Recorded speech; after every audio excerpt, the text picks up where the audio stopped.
Hostess posted a beat on both its top and bottom lines for the second quarter, as many of us continue to indulge on sweet treats at home. Here to discuss that and more is the CEO of Hostess and our very own friend of the show, Andy Callahan. Andy, always good to speak with you.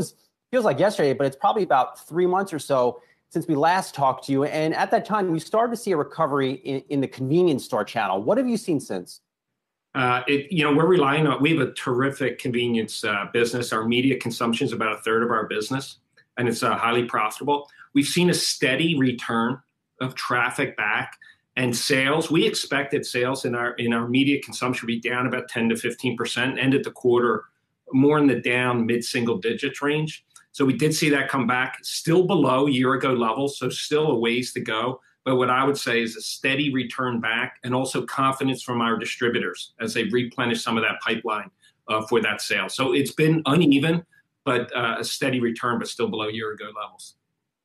Andy, and to post those results for the team, I just want to put a shout out to our Hostess heroes who are in the plants manufacturing everything. To be able to post such outstanding results despite 1/3 of our business and a profitable piece of our business being down is really a testament to the team. What about when you look ahead in the short term? Two big events happening for Hostess: back to school, and then in October, Halloween. How are you preparing for those two things if they don't go as planned, if schools don't reopen the way we hope they will, if there isn't much of a Halloween to speak of? Yeah, one of the beauties of the Hostess business that was built prior to my time is our breadth of distribution, our availability.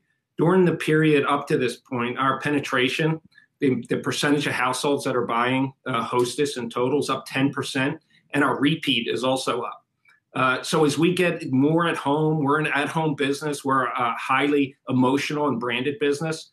We expect it to be very good. Our customers, we've created a theme around Bring Halloween Home, as well as our back to school. And we're getting a lot of enthusiasm from some of the channels, and our subscription around some of our merchandising products are really up. Behind me, you can see some of our thematic products, pumpkin spice Twinkies and cupcakes. We're leading brands within those space, and a lot of demand. We expect it to be a good season. Yeah, I told everyone you had the coolest CEO office in the game. You're definitely showing it, Andy. Well, how has this the pandemic impacted your development pipeline? Really, I would say over the past 6 to 12 months, Hostess has had a mini innovation boom. What do the next 12 months look like? Innovation's in our DNA. It's part of the lifeblood of what we do. We're a 100-year-old brand that is relevant and that is emotionally connected today as it was 100 years ago. And the way you do that is you continue to bring new relevant ideas. Through this issue, we just had a town hall yesterday. Our R&D team, as we close the offices, they're developing products in their home kitchens.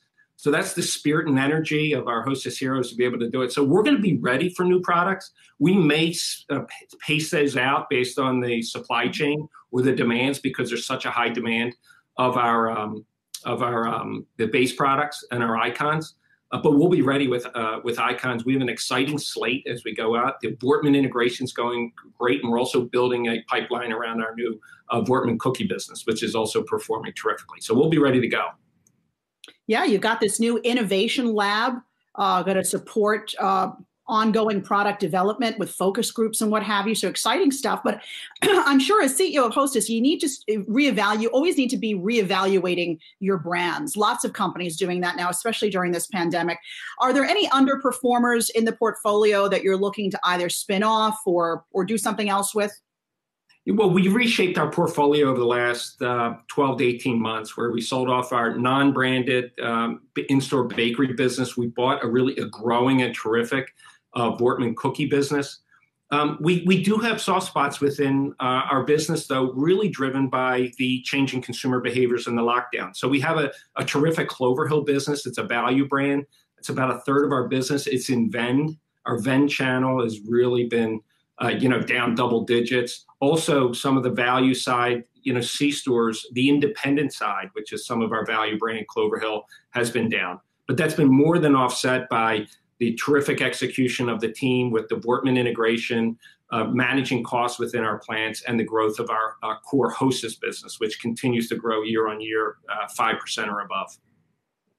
Andy, that is remarkable. I just want to go back to something you just mentioned. You have the R&D team making making new products inside their home kitchens. That's remarkable. Are they able to develop and create the next big thing at home?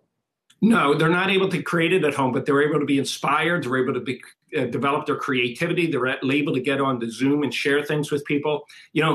Innovation doesn't happen in a vacuum. It doesn't happen at home. It happens through sharing. It happens by integrating with the products, consumers, and customers. And that's what our innovation lab does. But it's the spirit of the people that it didn't stop is my larger point. You eventually need to get it in the innovation lab with the scaled up equipment and get it in the plants.